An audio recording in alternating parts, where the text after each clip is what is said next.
Hey guys, Mathel here once again, and before we get into the PoE2 stuff, I've still got this one build to show, and then one more that I'm finishing off in Fresh Air right now. But this one here was basically a concept of trying to be Glacial Hammer but Ignite, and then as a wild speaker with minion damage scaling, cold damage scaling, and all kinds of tomfoolery. But what's happening in the background here is me just first hitting maps for the very first time on this character. My first map, it's a tier 3. I juiced it with Breach, and it was the dumbest leveling experience I've ever had because this is just the typical Breach juiciness that I've been doing with idols and stuff. And I put all the breaches on there. I put pack size for magic monsters and pack size for magic monsters as the Horn Scarab too, and then went from level 70 to 78 in one map. We even had 4.5 billion XP per hour, which ended up being the max because it overflowed and just went to like, I don't know, 200 million. So I've never seen anything like that happen.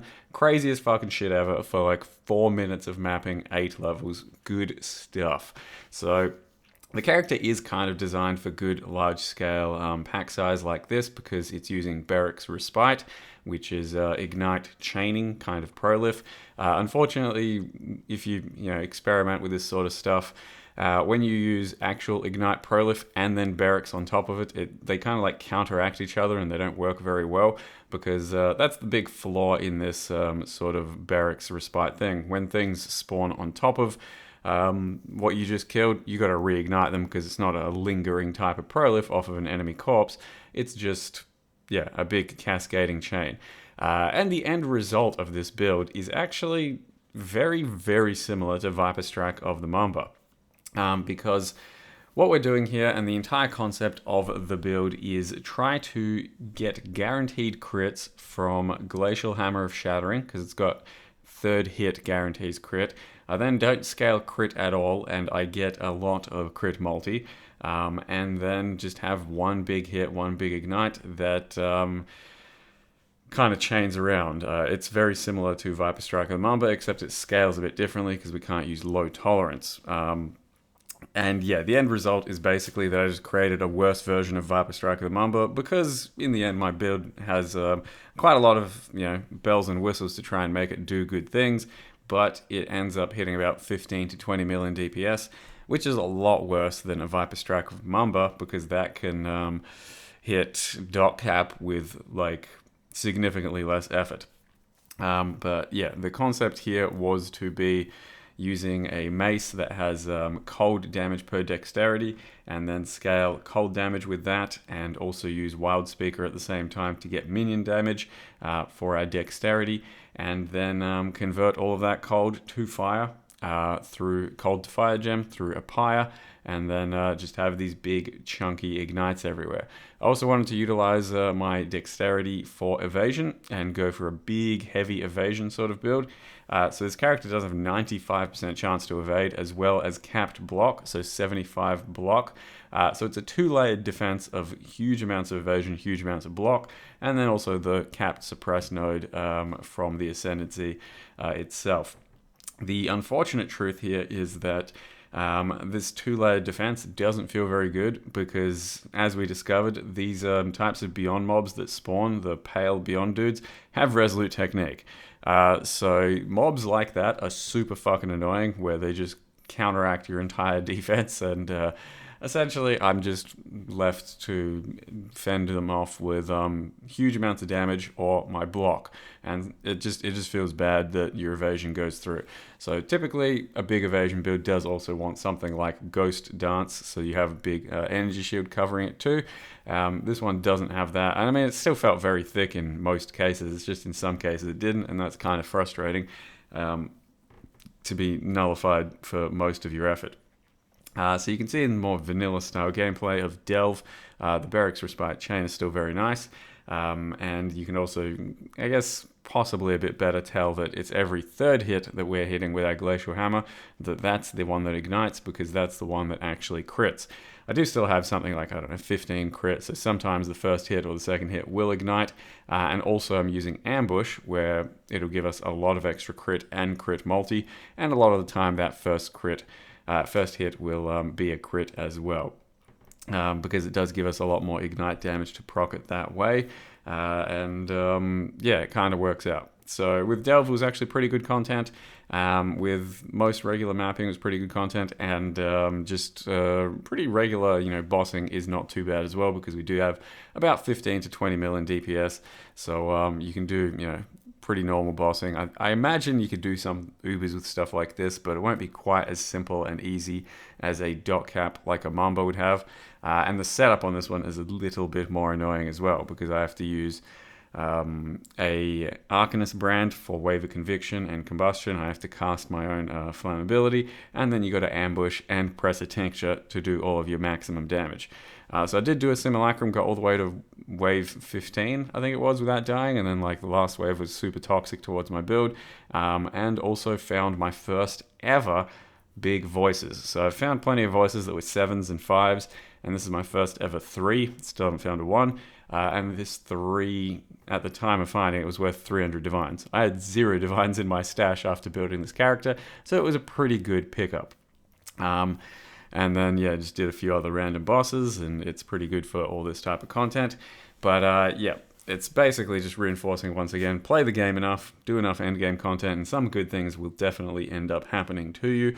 And, yeah, currency is fairly reliable in this game if you just put the work in. Especially right now while we have Settlers League and boats exist, because those are super reliable currency. But in general, it just seems to be time and time again a universal fact that if I play the end game, some big result is going to end up happening. And it's not really anything to do with super good RNG. It's just reliable outcomes after playing long enough with enough content out there that just, yeah, you give yourself the opportunity to get something particularly good. So we do have enough money. We're making one more build and going, I don't know, as all out as I can without, doing all of the dumbest shit. But for now, let me go ahead and just show you exactly how I made this character and what put it together. So here's our character, hammering hot dex, Glacial Hammer, ignite, dexterity stack. As you can see, we have about that much dexterity. It's not a huge amount because we do have to fit in a lot of crazy uniques to make ignite do what it can do. Since ignite is one of the weaker archetypes at the moment, it was based around doing one of these types of maces or scepters, 2 to 4 cold damage per 10 dex, and the original concept was more going to be like strength stack and just Brutus Lead Sprinkler, and then, kind of not necessarily do this ascendancy. But I thought this would be a bit wackier, a bit quirkier. While we still have the time to do quirky, wacky shit, I decided to go for it and also use Aspect of the Cat to get max Frenzy charges all of the time.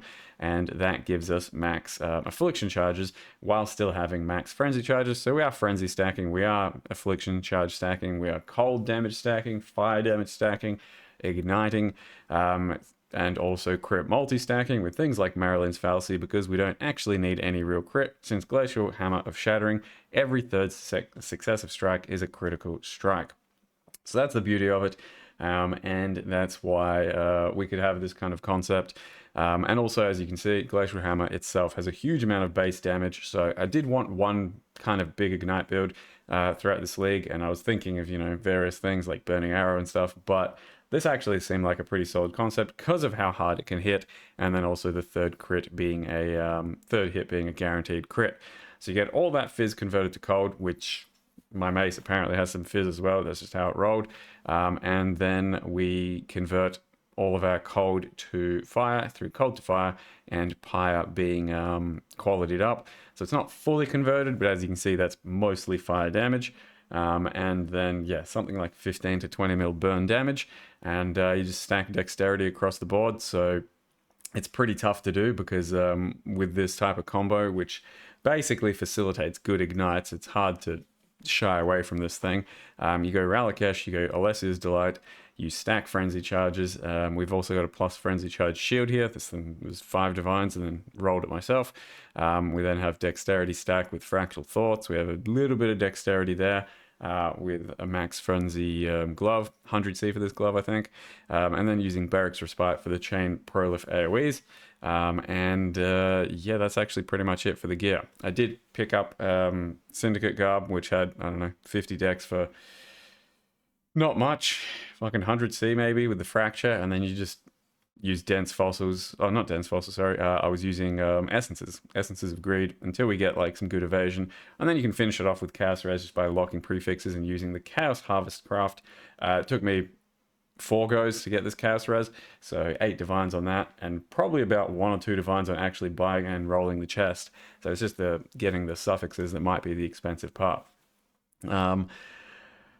But yeah, that's kind of it, I think. Glacial Hammer of Shattering, Cold to Fire, Awakened Burning, Awakened Deadly Elements, Awakened Add Cold, and faster attacks, because we really do want that attacks to be quite fast when we're trying to land that third one for the crit. Then swap in Affliction for faster attacks, and for boss fights I also put on Polaric Devastation, because we don't need this ring at all. So instead we just cover enemies in Ash when we ignite them. Aside from that, we do also have a Tincture that gives us some melee multi and some increased Ellie. I didn't actually finish rolling this thing, so it's not qualityed up, but that would give us a bit more damage as well. We do have kind of a weird looking tree because it's getting dexterity, it's getting frenzies, and it's also trying to spec clusters for extra stats and stuff, since we need, in this setup, a bit of a weird one. We need a lot of strength, we need a lot of int, and then still a lot of dex. So my clusters, I ended up rolling these. This one I actually bought for like pretty fucking cheap, like 100C, and it does everything I wanted on one of these clusters. So each of these nodes gives 17 dex, 6 stats, and 5 life. And then I tried to roll similar over here. We got increased effect, dex, and chaos res. So each of these gives us a lot of chaos res as well as a lot of dex. And then this thing is Cremator and wide Prismatic Heart, sorry. Lots of different things we can do with this Timeless Jewel, but I just went for mostly dexterity, and I think this had 3 5% nodes. Because I have such non-normal dex stacking gear, I don't have much percent dexterity, so that really does go a long way. There's a third node there. Yeah, then some dexterity and evasion shit. Otherwise, just using big crit multi sort of jewels. And another thing we picked up over here, which has effect, dexterity, and stats. So each of these gives 10 dexterity, 5 stats, and there's 12 nodes, and we're just working through picking all of them up. Otherwise, I wanted a bit more reservation, so grabbed a cluster, tried to roll it as well, and filled out our Chaos Res too. And then a Evade Grace Watcher's Eye, which is what gives us a lot of extra evasion.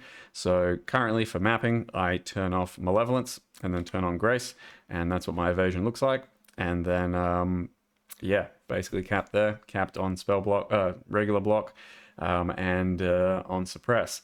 The other idea was to also go a bit more heavy on Suppress and grab Acrobatics, and then a bit more heavy on Block and grab Versatile Combatant, and then get Spell Block cap, Dodge cap for Spell Dodge, and I think it would have felt pretty good, but just it was a bit more than I could really squeeze into the build while still maintaining a good amount of damage. So bit of a quirky concept, and I think it's still going to be doable on live servers if you do like, yep, strength stack with fire damage instead of like cold. Doesn't really matter.